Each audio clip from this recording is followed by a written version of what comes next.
Recebemos aqui mais uma vez ele que é jurista, professor, é nosso amigo aqui já do All News, Marlon Reis, conosco a partir de agora. Olá, doutor Marlon, seja bem-vindo.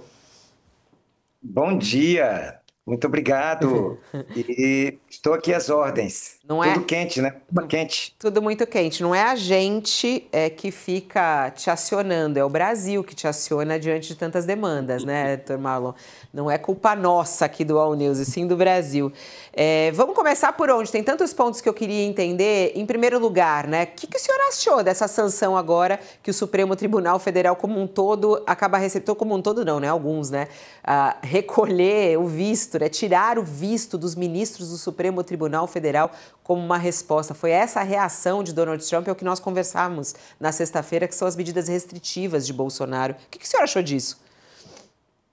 Bom, pensando aqui como jurista, isso reforça a decisão que havia sido tomada pelo ministro Alexandre de Moraes na semana passada sobre o uso de um governo estrangeiro para pressionar o Supremo Tribunal Federal em busca de uma mudança de atitude, digamos assim, em relação ao processo de Jair Bolsonaro. Isso é muito grave. Isso é muito grave, sem precedente. O que já havia acontecido, a verdadeira sanção econômica, que são 50% de tarifa, vieram agravados agora por essa postura que tem endereço certo, que é uma instituição independente brasileira, autônoma, a cúpula do nosso judiciário sendo fustigada por não fazer a vontade de um presidente estrangeiro. É muito sério e eu espero que nós, como país, tenhamos a tranquilidade de impedir que isso aconteça. Não dá para outro país vir aqui decidir como é que o nosso sistema judiciário vai funcionar. Interessante esse ponto que o senhor está falando, né, doutor Marlon? Porque até quando a gente conversa com as pessoas, isso vai mexendo com os brasileiros, né? A gente saindo um pouco dessa discussão mais técnica e jurídica, que a gente pode discutir aqui tanto com juristas, quanto também com embaixadores, com economistas, enfim, tem várias frentes. Mas eu acho que esse ataque ao Brasil dessa maneira, nós como brasileiros, a forma como nós temos que reagir, no mínimo um espanto, não, doutor Marlon? Como é que o brasileiro em si deve reagir, deve entender isso que está acontecendo, independentemente do seu gosto político? É, isso é a velha questão sobre, e que nunca foi tão debatida, sobre o que é soberania nacional. O que é essa soberania nacional? De quem ela é? A soberania, o país é uma ficção.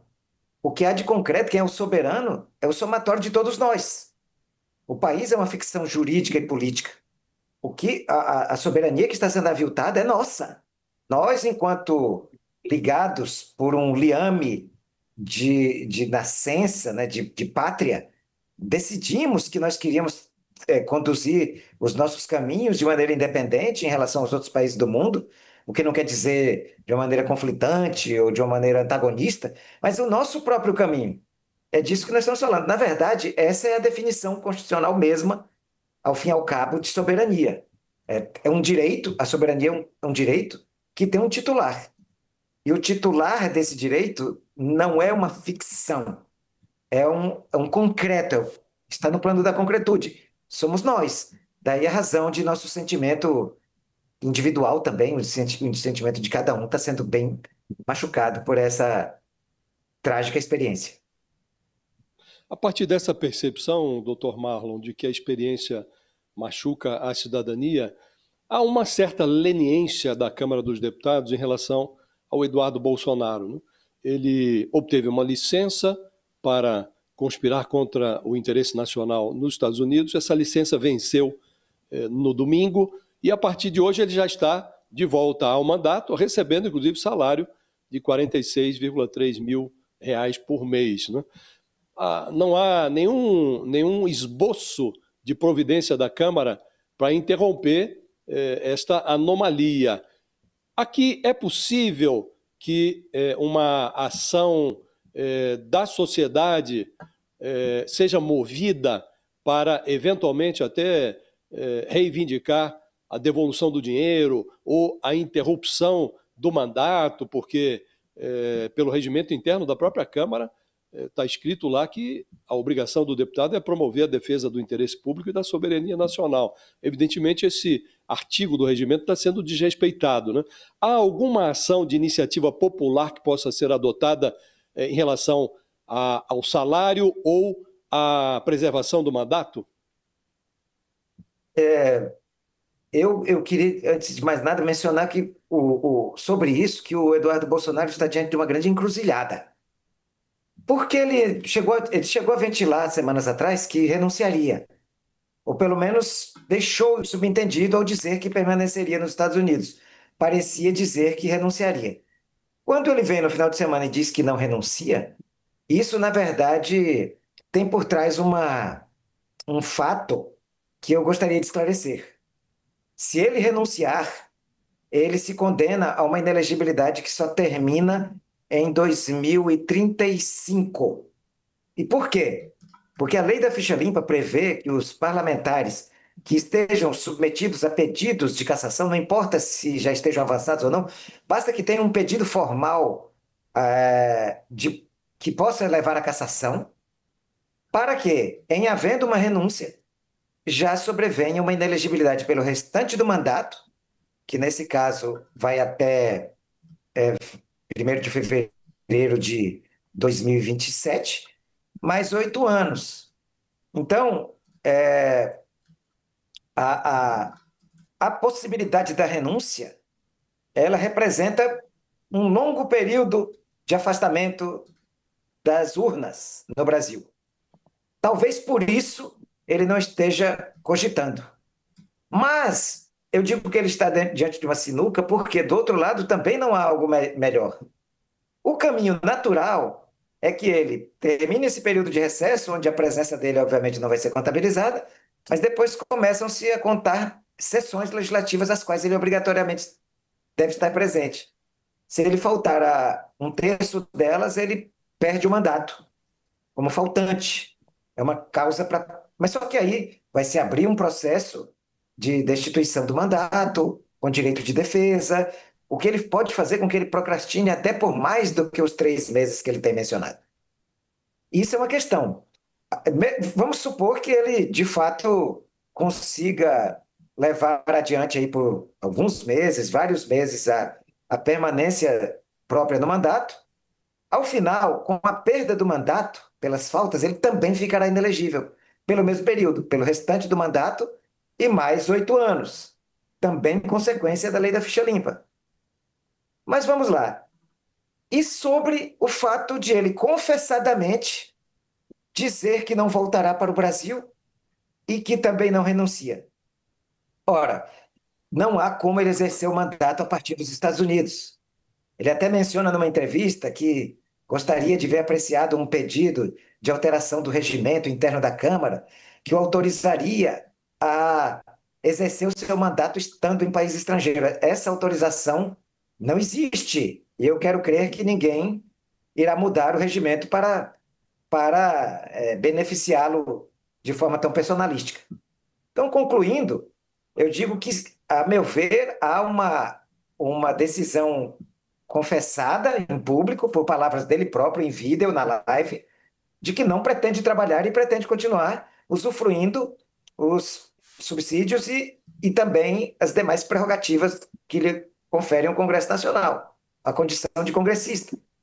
E sim, a meu ver, é plenamente cabível uma ação que é de natureza constitucional, porque tem foro constitucional, ação popular, está lá entre os diversas prerrogativas concedidas aos cidadãos no artigo 5º da Constituição, o direito de manejar a ação popular.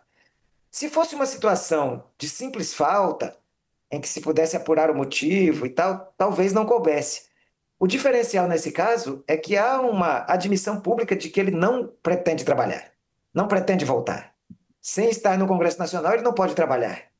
Por isso, eu vejo sim, em tese absolutamente cabível, uma ação popular pensando pelo menos em se pedir a suspensão liminar do recebimento dos seus subsídios e também, quem sabe, de algumas ou todas as suas demais prerrogativas parlamentares.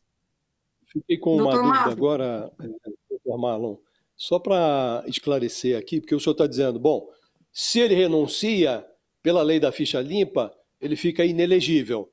Se ele for, se o mandato dele for interrompido por faltas, faltou a 1/3 das sessões, aí ele também fica inelegível. Mas não foi esse o entendimento que foi adotado pela mesa da Câmara em relação ao Chiquinho Brazão, né? O que se alegou naquela ocasião é que o afastamento do mandato por faltas manteria a elegibilidade do personagem, esse Chiquinho Brazão, que foi, enfim, está sendo aí processado por envolvimento no assassinato da Marielle Franco, né?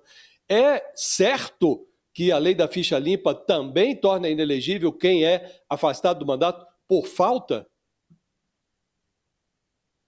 É certo, porque, na verdade, a falta também é uma grave é, omissão de deveres, é uma falta disciplinar gravíssima. Só para ter uma ideia, a lei da ficha limpa é tão detalhista que ela estipula que o servidor público que perca o cargo em virtude de, de algum processo administrativo disciplinar, ele também fica inelegível. E vários desses perderam o cargo por falta. Então é simples interpretar que a lei fala em qualquer pessoa que decida cometer atos contrários ao seu munus constitucional, que é o de exercer sua atividade parlamentar. Mas no caso do Eduardo Bolsonaro, há uma situação diferente. Ele não está preso. A situação dele é de decisão de não voltar ao Brasil. Ele não está impedido de voltar.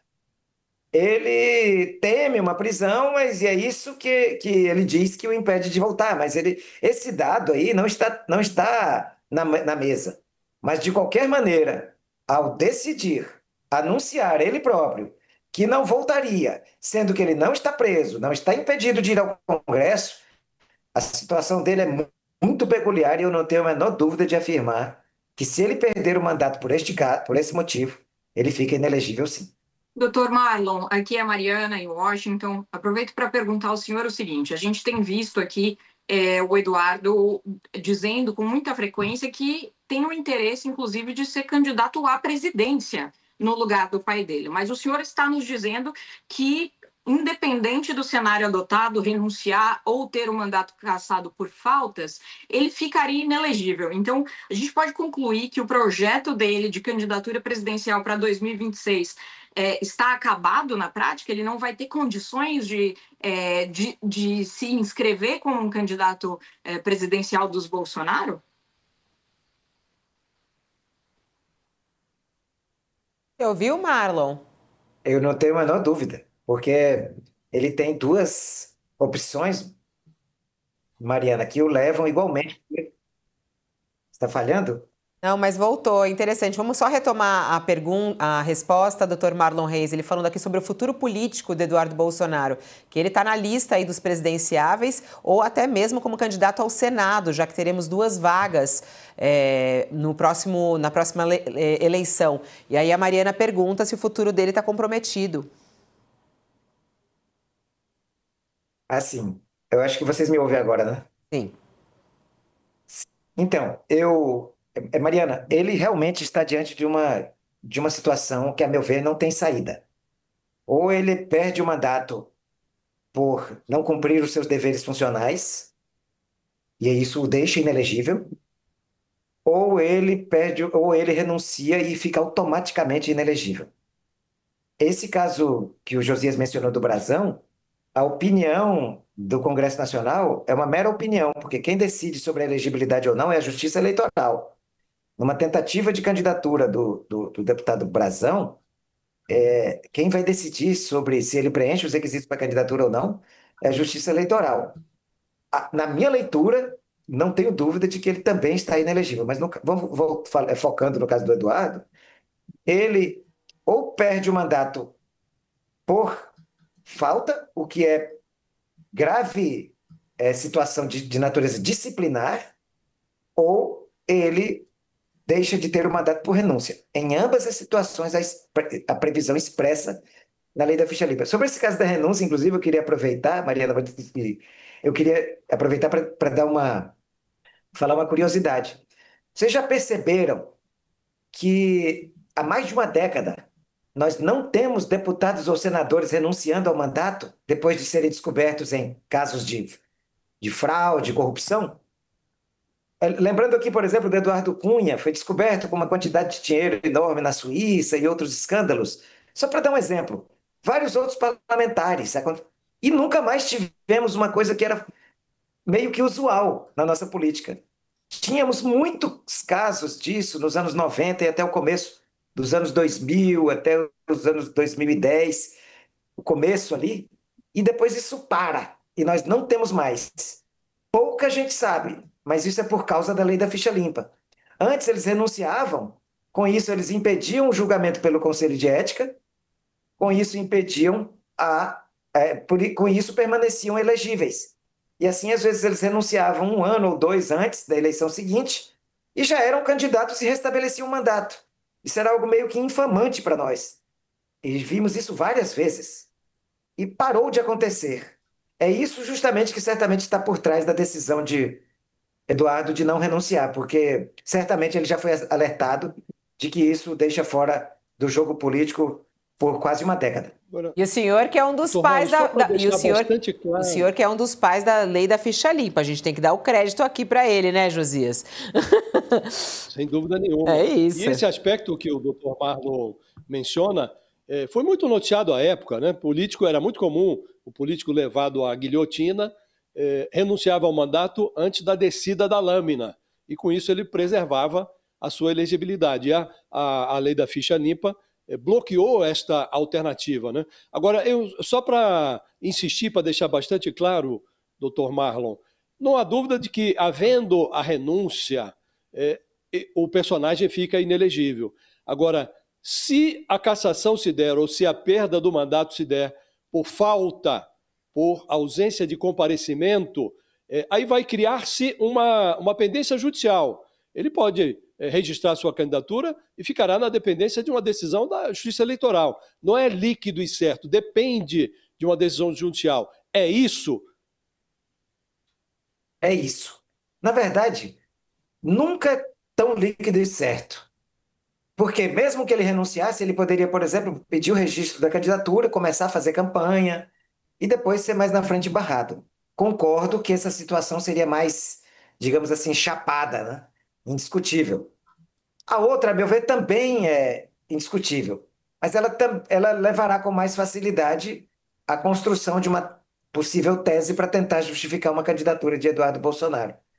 Mas nos dois casos, a meu ver, não há solução. A tendência, a tendência não. A meu ver, em ambos os casos, a inelegibilidade está dada. Inclusive, eu queria dizer que há muito tempo eu me bato por uma ideia que, lamentavelmente, não foi ainda acolhida. Cheguei a conversar com diversos parlamentares sobre isso, chegou a constar de alguns projetos de lei, mas não chegaram a ser votados, é que nós deveríamos discutir a elegibilidade dos candidatos antes da eleição, e não durante a eleição.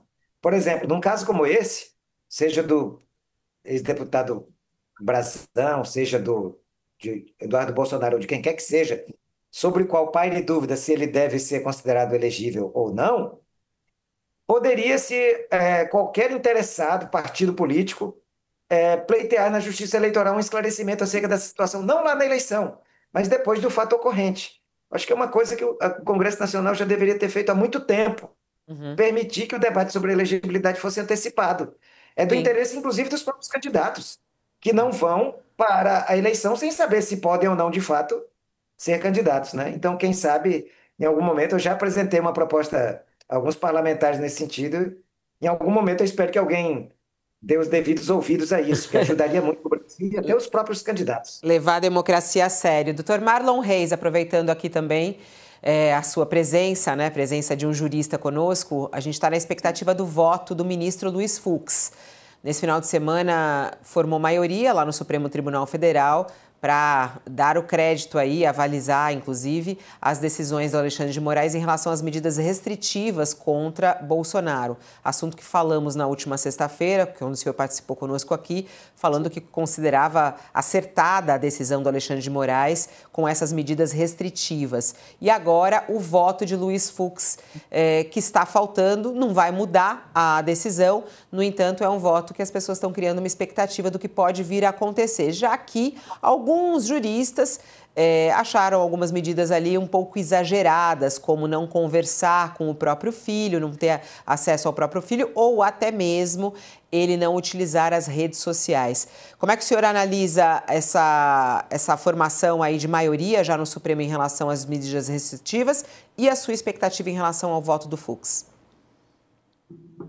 Olha, o ministro Fux, ele já manifestou em votos anteriores deles relacionado à ação penal que envolve o ex-presidente Jair Bolsonaro, ao- não exatamente divergências, mas ele apontou para situações que poderiam ser observadas durante o julgamento da causa, que em algum momento deu a entender para os observadores que ele poderia estar sendo mais, entre aspas, ameno do que os seus pares.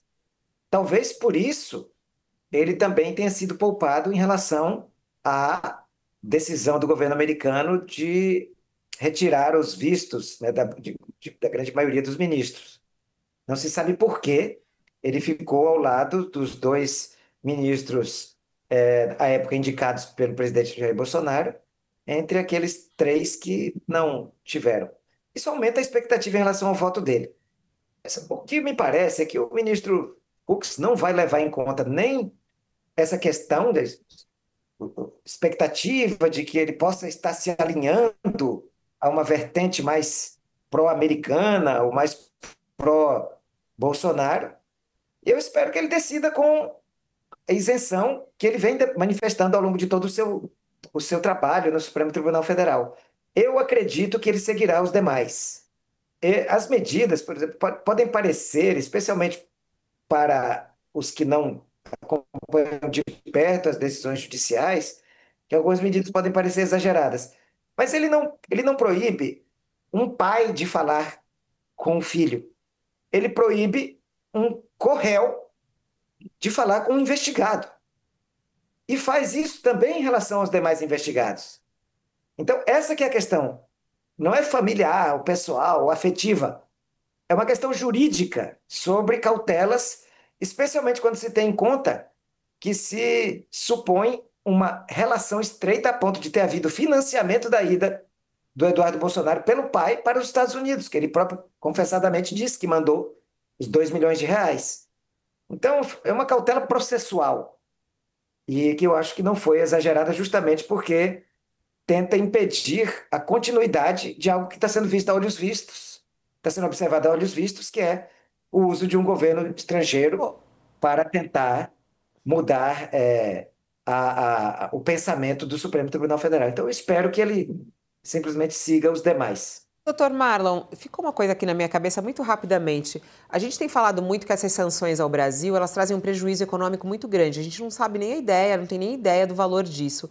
Em algum momento, em alguma decisão da justiça, se esses julgamentos forem adiante, os bolsonaristas podem ser condenados a ressarcir esse prejuízo? Pode haver alguma coisa nesse sentido ou isso é muito absurdo? Eu digo o seguinte, eu falo assim, pessoas que concretamente ajam para prejudicar o país e consigam com isso resultados de natureza econômica, material, mensuráveis, elas estão todas, sim, sob a perspectiva de uma possível ação de responsabilidade visando o ressarcimento. É claro que elas não terão capacidade econômica para tanto, porque o que nós estamos falando é de um país inteiro lesado, com sua economia, grandes empresas com muitas décadas de relacionamento econômico com os Estados Unidos, muitos milhares e milhares de empregos. Mas a responsabilidade pessoal, do ponto de vista civil, indenizatório, daqueles que causarem o prejuízo, ela existe e ela é estampada, escancarada na lei.